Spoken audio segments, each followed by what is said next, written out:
Assalamualaikum warahmatullahi wabarakatuh. Pada pertemuan kali ini saya akan membahas uji homogenitas dengan uji Bartlett. Sebelumnya saya akan mereview kembali apa yang dimaksud dengan statistika parametrik dan non-parametrik. Statistika pada dasarnya dibagi menjadi dua, yaitu statistika parametrik dan non-parametrik. Beda yang paling nyata, paling jelas dari kedua macam statistika ini adalah pada statistika parametrik itu terikat oleh uji asumsi. Sedangkan statistika non-parametrik itu tidak terikat uji asumsi. Artinya, apabila kita ingin melakukan analisis data dengan metode yang termasuk dalam statistika parametrik, maka kita harus menguji asumsinya terlebih dahulu. Sedangkan pada statistika non-parametrik, itu digunakan apabila data tersebut tidak lolos uji asumsi. Jadi pertama kita harus uji dulu asumsinya, baru kemudian jika tidak lolos asumsi kita boleh menggunakan metode yang ada pada statistika non-parametrik. Sekarang untuk analisis komparatif yang masuk pada statistika parametrik, contohnya adalah uji T, kemudian ANOVA. Uji T baik itu uji T independent sample t-test atau sampel tidak berhubungan, dan satunya lagi adalah pair sample t-test atau sampel berhubungan. Jadi sebelum melakukan analisis data dengan metode-metode tersebut, maka kita harus melakukan uji homogenitas dan uji normalitas terlebih dahulu. Jadi minimal untuk melakukan uji komparasi itu kita harus memenuhi dua asumsi tersebut, homogen dan juga normal. Untuk uji normalitas akan saya jelaskan pada pertemuan selanjutnya. Uji homogenitas akan saya jelaskan pada pertemuan hari ini. Oke. Kemudian di sini metode yang digunakan, populer digunakan pada uji homogenitas ada beberapa. Yang paling sederhana adalah uji varians. Uji varians di sini yang perlu dilakukan adalah menghitung varians terbesar dan juga varians terkecil. Kemudian yang kedua adalah uji Bartlett. Uji Bartlett ini akan saya jelaskan pada pertemuan kali ini, dan nanti akan saya beri contoh soal bagaimana cara mengerjakannya secara manual. Dan satu lagi adalah uji Levene. Uji Levene ini akan dijelaskan oleh kelompok yang bertugas presentasi pada minggu depan. Yang saya inginkan nanti silahkan membuat semacam tutorial bagaimana cara melakukan uji Levene dengan menggunakan SPSS. Begitu. Dan saya akan menyediakan materi bagaimana uji SPSS secara manual. Oke. Saya lanjutkan ke uji Bartlett. Setiap kali kita melakukan uji statistika, dalam statistika ada 3 komponen yang harus ada. Satu adalah hipotesis, dan yang kedua adalah statistik uji, dan yang ketiga adalah keputusan atau kesimpulan. Sekarang coba diperhatikan, hipotesis di sini itu selalu terdiri dari H0 dan H1. H0 itu adalah hipotesis awal dan H1 adalah hipotesis alternatif.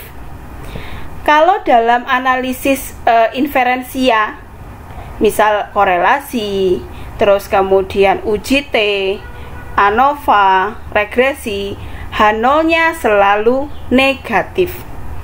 Kalau korelasi ya berarti tidak ada hubungan antara variabel X dan variabel Y. Terus kemudian untuk regresi berarti variabel X tidak berpengaruh terhadap variabel Y. Untuk komparasi uji T tidak ada perbedaan antara variabel Y1 dan Y2. Misalkan seperti itu. Dan H1 itu adalah lawan dari H0-nya. Jadi kalau misalkan di sininya di H0-nya negatif, maka H1-nya harus positif. Sedangkan kalau H0-nya positif, maka H1-nya harus negatif. Jadi lawannya. Oke, kemudian untuk hipotesis pada uji asumsi itu berbeda dengan uji analisis data varian sebelumnya yang saya jelaskan. Jadi di sini H0-nya harus positif, varians homogen, dan H1 lawannya varians tidak homogen. Sedangkan uji statistik ujinya di sini itu adalah perhitungan dari nilai statistiknya. Jadi di sini ada simbol seperti X besar kuadrat, ini adalah simbol lambda. Bacanya kalau lambda kuadrat itu dibaca sebagai chi-square, tulisannya chi-square. Ini adalah rumus dari chi-square hitung.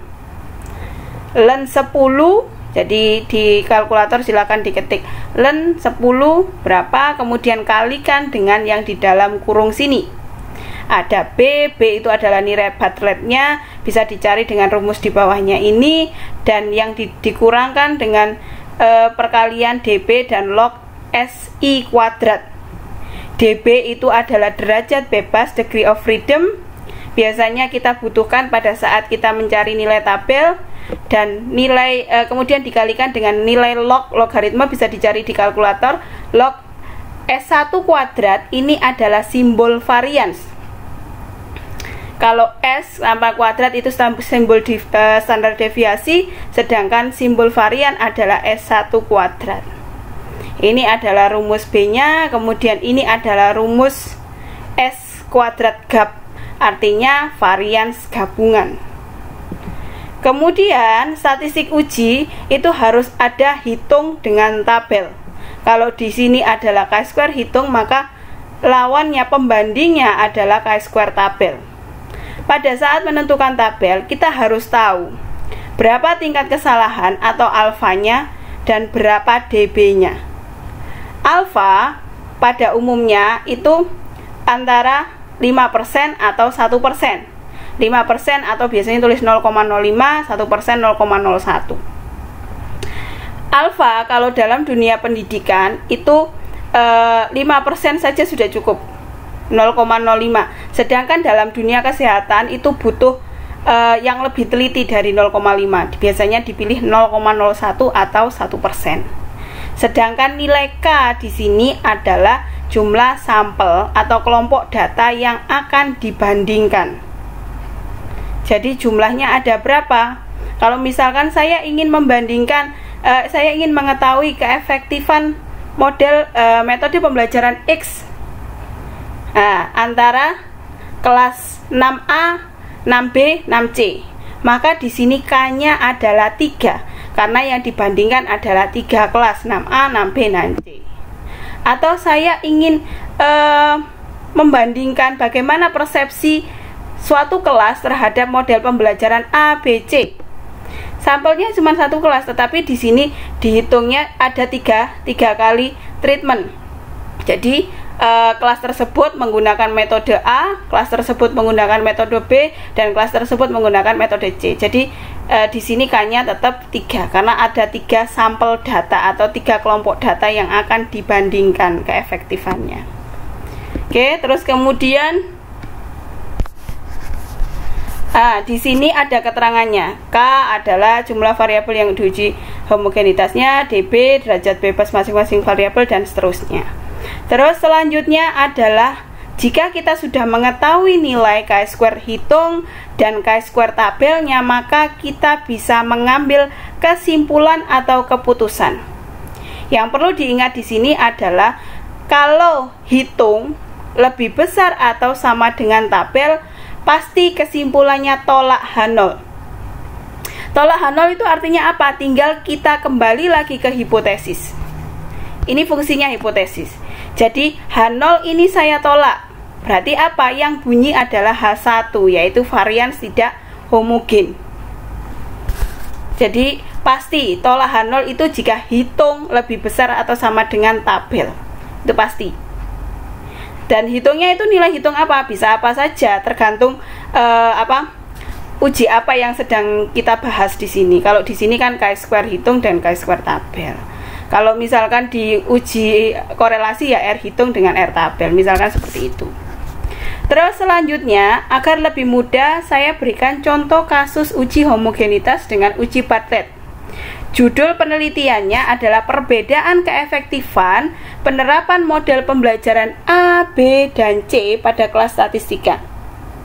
Jadi di sini pada kelas statistika itu diterapkan ada 3 model pembelajaran A, B, dan C.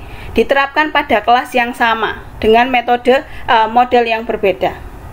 Di situ peneliti ingin tahu bagaimana sih persepsi responden atau persepsi siswa terhadap perbedaan model pembelajaran A, B, dan C. Mana di antara ketiga ini yang paling bagus, atau apakah ada beda antara A, B, dan C, atau sama saja, sama-sama tidak meningkatkan prestasinya, misalkan seperti itu, atau malah salah satunya bisa meningkatkan prestasinya. Bisa kita lihat dengan melakukan uji komparasi seperti ini. Namun untuk melakukan uji komparasi, kalau 3 gini menggunakan ANOVA ya. Sebelum kita menggunakan ANOVA, kita harus uji asumsinya terlebih dahulu. Tadi asumsinya kan ada 2, normalitas, minimal ada 2, normalitas dan homogenitas. Yang kita bahas di sini adalah homogenitas terlebih dahulu. Normalitasnya nanti kita bahas pada pertemuan selanjutnya. Oke, ini adalah datanya dari responden, namanya si A, si B, si C, dan seterusnya.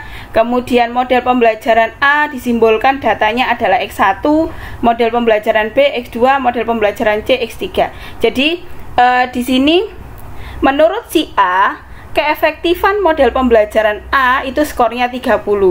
Menurut si A, keefektifan model pembelajaran B 23, dan menurut si A, model pembelajaran C keefektifannya adalah persepsi dia terhadap keefektifan model C untuk meningkatkan prestasi belajarnya itu adalah skornya 24. Dan masing-masing ini harus dicari variansnya terlebih dahulu. Bagaimana caranya? Untuk mencari varians itu sebenarnya sudah dijelaskan, sudah seharusnya dijelaskan pada statistika dasar.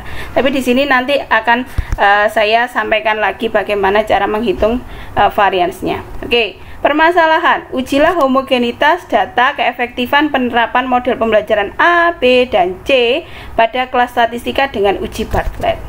Bagaimana cara menghitungnya secara manual? Ikuti langkah per langkahnya. Langkah 1, buat tabel perhitungan 1. Kenapa saya tulis 1? Nanti tabel perhitungannya ada 2. Jadi tabel perhitungan 1, kita cari dulu variansnya. Kita buat tabel seperti ini, kemudian kita hitung kuadrat dari masing-masing skor di tiap variabelnya. Untuk variabel X1 kuadratnya adalah 900. 30 kali 30 900. X2 nya 23 kali 23 529. X3 nya 24 kali 24 576, dan seterusnya dengan cara yang sama didapatkan nilai kuadrat masing-masing data pada tiap-tiap kolom ini. Kemudian kita jumlahkan semuanya. Ada sigma, simbol sigma di sini artinya adalah penjumlahan atau total dari keseluruhan data masing-masing kolom. Terus kemudian selanjutnya langkah kedua, setelah kita membuat tabel 1, maka kita bisa menghitung varians dari masing-masing tabel. Maksud saya varians dari masing-masing kolom. Untuk kolom X1 atau variabel X1, rumus varian ini seperti ini ya. Jadi kalau pada statistika dasar mungkin ada yang dikenalkan dengan rumus varians kelompok, varians tunggal, tapi yang paling banyak digunakan ya varians data tunggal. Minimal bisa itu. Dan di sini sudah ada rumus dan sudah dihitungkan pada tabelnya seperti sigma X1 kuadrat, sigma X1 dalam kurung kuadrat. Perhatikan di sini. Di depan ini adalah sigma X1 kuadrat. Maka X1 masing-masing data dikuadratkan terlebih dahulu kemudian dijumlahkan. Sedangkan ini dikurangi dengan sigma X1 dalam kurung kuadrat. Ini berarti sigma X1 dulu, sigma X1 datanya dijumlahkan semua ke bawah, X1 itu dijumlahkan semuanya ke bawah kemudian dikuadratkan. Jadi berbeda ya, antara sigma X1 kuadrat dan sigma X1 dalam kurung kuadrat itu berbeda. Kenapa saya tekankan di sini? Karena banyak sekali yang salah. Jadi dianggapnya sama saja padahal berbeda. Tanda kurung ini yang membuat berbeda. Kemudian N1 min 1 itu berarti N1 jumlah data pada variabel X1 ada 12 kurangi 1, terus N1 kali dalam kurung N1 min 1, 12 kali 12 min 1. Ini adalah hasilnya 7,1742. Dan untuk menghitung masing-masing varian dilakukan dengan cara yang sama sehingga didapatkan masing-masing varian dari variabel X1, X2, dan X3. Oke, selanjutnya langkah ketiga, buat tabel perhitungan 2. Bentuknya seperti ini. Jadi ada kolom variabel X1, X2, X3, terus kemudian kolom N1. N1 itu adalah jumlah data pada masing-masing variabel. Jadi 12 semuanya, dan DB itu adalah derajat bebas. N1 min 1 berarti jumlah masing-masing data tadi per kolom tadi dikurangi 1. Berarti 12 kurangi 1, 12 kurangi 1, 12 kurangi 1, hasilnya semuanya 11. Terus kemudian selanjutnya cari S1 kuadrat atau variansnya. Varians tadi sudah dihitung di atas, tinggal kita pindahkan ke sini semuanya. Terus selanjutnya adalah kolom DBI, DB1, DB2, DB3 dikali varian 1, varian 2, varian 3. Jadi ini untuk baris pertama, maka DB1-nya 11 dikalikan 7,714. Hasilnya ini 84,854. Terus dan seterusnya sampai dengan X3.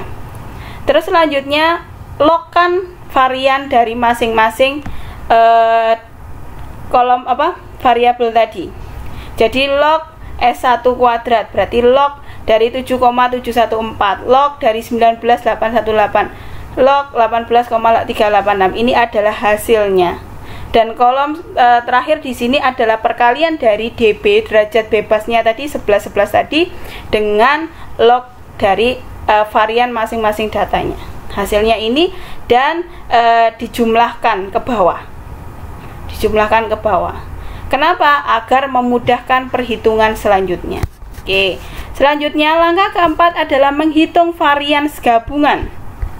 Di sini sudah ada rumusnya, tinggal lihat hasilnya di tabel 2. Tinggal kita tulis saja sigma DBI kali S1 kuadrat SI kuadrat, hasilnya berapa? Oh, hasilnya ini 505,098 dibagi DB1 ini totalnya 33. Akhirnya hasilnya dari varians gabungan adalah 15,306. Selanjutnya langkah 5, menghitung nilai Bartlett-nya. Sudah ada rumus yang saya sebutkan tadi di atas, tinggal kita salin saja hasil di dalam kolom tabel perhitungan 2 tadi. Berarti DB-nya, sigma DB-nya adalah 33 dikali log varian gabungannya, yaitu log 15,306. Hasilnya adalah 39,1004. Dan untuk langkah 6 adalah menghitung varians, menghitung chi-square hitung. Sudah ada rumusnya tadi, ln 10 dikali yang di dalam kurung ini. Hasilnya adalah 2,6784. Terus langkah ketujuh adalah langkah yang terakhir, menghitung keberartian atau signifikansi homogenitas variabel X1, X2, dan X3. Seperti yang saya jelaskan tadi, harus ada 3 komponen, yaitu hipotesis, statistik uji, kemudian keputusan atau kesimpulan. Hipotesis tinggal disalin saja yang dari teori tadi. H0-nya varians homogen, H1-nya varians tidak homogen. Statistik uji, tadi chi-square hitungnya sudah dihitung, didapatkan yaitu 2,6784. Sedangkan chi-square tabelnya, nilai alfanya, kalau misalkan di soal tidak ditentukan alfanya berapa, langsung saja pakai 5% atau 0,05. Tapi kalau misalkan di soal ditentukan alfanya adalah 0,01, ya diikuti saja. Lalu kemudian di sini tadi kan DB-nya adalah K-1.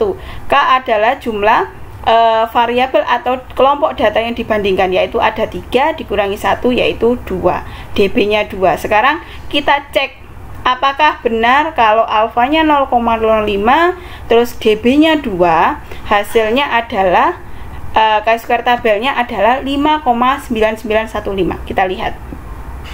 Kita ceknya adalah di tabel distribusi chi-square. Dapatnya dari mana? Bisa cari di belakang buku statistika, buku metodologi kuantitatif, atau silahkan download di internet juga banyak, di Google banyak. Oke, sekarang kita perhatikan di sini. Pada baris atas sendiri, di sini tertulis 1 min alfa. Berarti 1 dikurangi nilai alfa yang sudah ditentukan di soal atau yang kita pilih.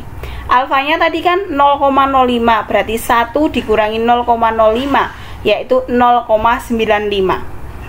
Lalu kemudian db-nya atau V di sini lambangnya adalah tadi 3 kurangi 1 yaitu 2. Berarti pertemukan yang tanda merah ini, yang sudah saya tanda merah, angka-angka yang merah ini. 0,95 turun ke bawah, 2 ke kanan, didapatkan angka yang kuning ini yaitu 5,9915. Maka kita tulis chi-square tabelnya adalah 5,9915. Oke. Namun tidak semua tabel sama seperti ini. Ada tabel yang langsung pakai di sininya alfa. Berarti kalau di sininya alfa, maka kita cari di sininya bukan 0,95 tadi, tapi carinya 0,05. Namun apabila memakai tabel ini ya silahkan ikuti 1 min alfa seperti yang saya jelaskan sebelumnya. Tapi kalau pakai tabel lain silahkan dicek dulu di baris paling atas itu alfa atau 1 min alfa, karena berbeda. Kalau tidak teliti maka hasilnya akan salah. Oke, setelah kita dapatkan nilai chi-square hitung dan chi-square tabelnya, maka kita sudah bisa membuat keputusan. Tadi kita lihat ternyata nilai chi-square hitungnya adalah 2,6784, sedangkan chi-square tabelnya adalah 5,9915. Maka chi-square hitung lebih kecil dari chi-square tabel. Kalau chi-square hitung lebih kecil dari chi-square tabel, artinya apa? Artinya gagal tolak H0. Kalau biasanya mahasiswa suka menyebutnya terima H0, tetapi sebenarnya yang ada adalah tolak H0 dan gagal tolak H0. Terus gagal tolak H0 itu artinya apa? Kita lihat di hipotesisnya. Kita kembali ke hipotesis. Hipotesis di sini H0-nya adalah varians homogen. Ini gagal kita tolak, maka dia yang berbunyi. Berarti kesimpulannya adalah varians antara model A, model B, model C pada itu adalah homogen. Jadi mahasiswa, persepsi siswa atau mahasiswa terhadap model pembelajaran atau model pembelajaran A, B, dan C itu homogen. Persepsinya variasinya setara atau homogen itu tadi. Berarti kalau hasilnya seperti ini, maka analisis data dengan menggunakan ANOVA sudah bisa dilanjutkan. Berarti setelah ini kita peneliti sudah bisa melakukan analisis data dengan menggunakan ANOVA. Oke, itu yang bisa saya sampaikan untuk uji praktek hari ini. Apabila ada pertanyaan, silahkan ditanyakan pada kolom komentar di GC. Oke, terima kasih atas perhatiannya. Saya akhiri. Assalamualaikum warahmatullahi wabarakatuh.